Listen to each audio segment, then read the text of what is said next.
Hey y'all, welcome back to Van Products How To. Today I'm going to be showing you how to assemble and operate a Q'Straint manual belt system in a Honda van. To get the Q'Straint devices in, you can see there are grooves in both the ground and on the mechanism. You line the holes up to the grooves, wiggle them in, and it will secure itself. Here's another angle. You can see the device matches the grooves. You push it in, and you're locked into place. Here's another angle of it. You can see the grooves. These are tricky, but with a little wiggling you can get it. Now you can see the bottom part of the belt here. There's a place for it to hook onto the Q'Straint. Lock this in.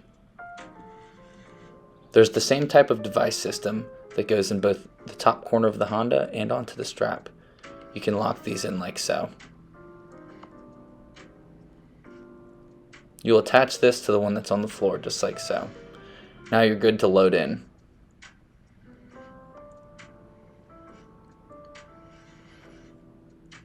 Once the user is loaded in, they can maneuver their wheelchair however necessary.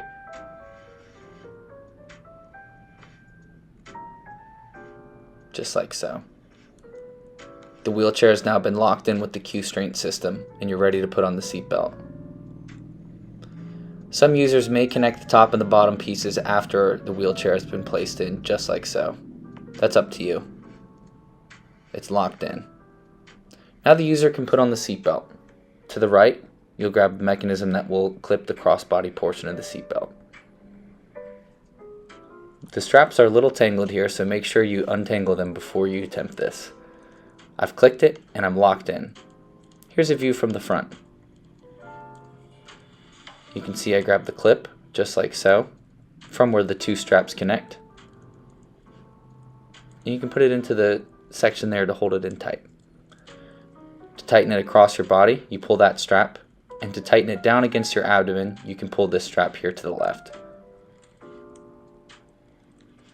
To loosen would be the inverse. To unattach, you can maneuver it just like so, and there's a clip that you pull up on. This will take the Q'Straint system out. Thank you so much for watching. Please like and subscribe and let us know if you have any comments.